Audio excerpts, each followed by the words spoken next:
Assalamualaikum warahmatullahi wabarakatuh. Halo anak-anakku semua, berjumpa lagi dengan saya Bu Eti Trilisdaningsih. Bagaimana kabar kalian semua? Ibu harap kabar kalian dalam keadaan sehat dan baik semua ya.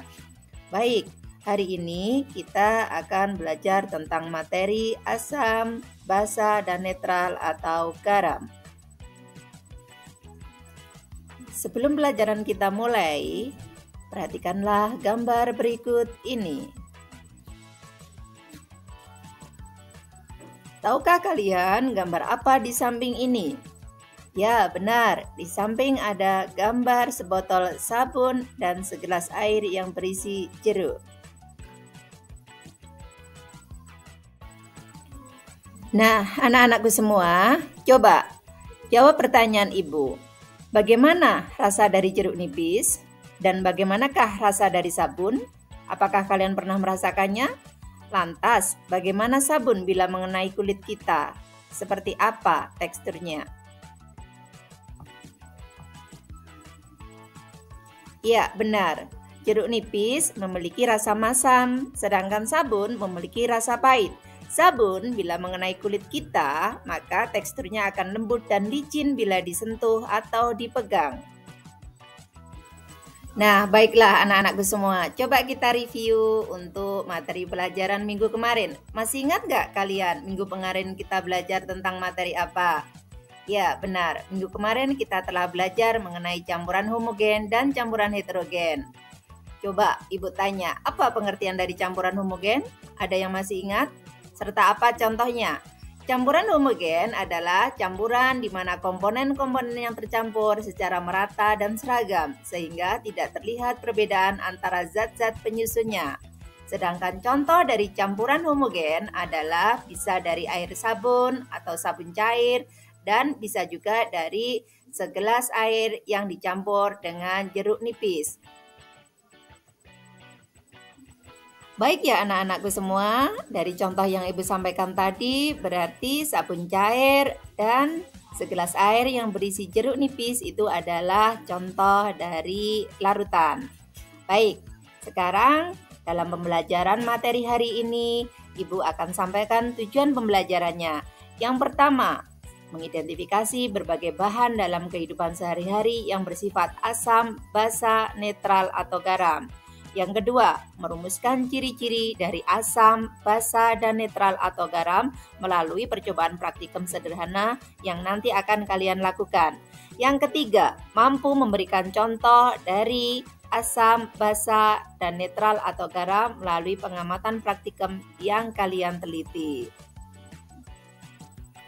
Oke, baiklah anak-anakku semua. Untuk lebih lanjut, mari kita pelajari lebih lanjut tentang materi larutan, asam, basa, dan netral atau garam. Anak-anak, tahukah kalian apa itu penyakit MAH? Atau apa kalian pernah terkena penyakit MAH? Bagaimana cara mengatasi sakit MAH? Ada yang tahu? Iya. Sakit MAH adalah suatu kondisi gangguan kesehatan yang berupa rasa tidak nyaman pada saluran pencernaan atau lambung kita yang diakibatkan karena asam lambung naik.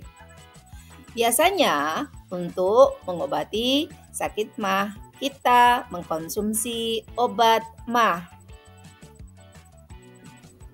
Kandungan dari obat MAH adalah larutan basa atau zat yang bersifat basa.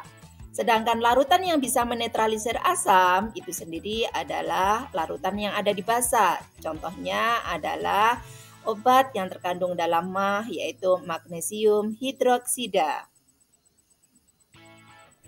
Baik, sekarang Ibu akan jelaskan mengenai apa itu larutan asam. Larutan asam dapat ditemukan baik dalam makanan, minuman, ataupun bahan pembersih di rumah. Berikut di bawah ini ciri-ciri dari larutan asam. Yang pertama, rasanya masam, tidak boleh dicoba kecuali pada makanan dan minuman. Yang kedua, dapat menimbulkan korosi. Yang ketiga, mengubah kertas lakmus biru menjadi merah. Dan yang keempat, pH larutan asam adalah kurang dari 7. Ya, anak-anak. Sekarang untuk larutan basa ya.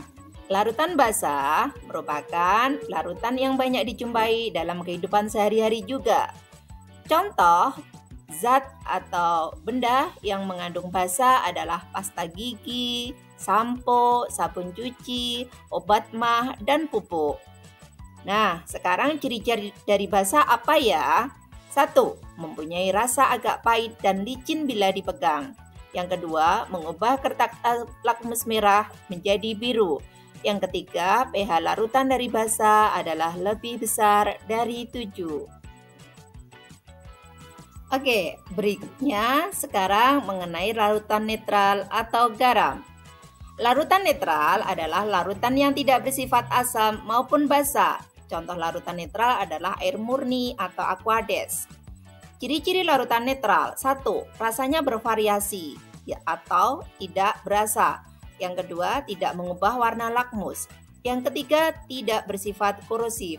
Dan yang keempat, pH untuk larutan netral atau garam adalah sama dengan 7. Nah, anak-anakku semua, dari penjelasan Ibu tadi bisa disimpulkan ya. Untuk larutan asam, jika dites menggunakan kertas lakmus, maka nanti hasilnya adalah memerahkan lakmus. Sedangkan untuk larutan basa adalah jika dites menggunakan kertas lakmus, maka warnanya adalah membirukan lakmus. Sedangkan untuk larutan netral atau garam, jika dites menggunakan kertas lakmus, maka tidak akan mengubah warna dari kertas lakmus itu sendiri. Baik, sekarang waktu kalian untuk mengerjakan praktikum sederhana. Mari belajar dalam kelompok, nanti akan Ibu bagi dalam kelompok-kelompok dan akan Ibu bagikan LKPD-nya ke kalian semua. Oke, baik ya anak-anak semua. Nanti untuk setiap kelompok akan mendapatkan alat dan bahan. Ya, sebagai berikut. Ada 8 gelas kimia. Yang kedua ada kertas lakmus warna merah dan biru. Untuk bahan-bahannya nanti ada Sprite, ada garam, kopi, soda kue, aquades, jus tomat, deterjen, dan lain-lain.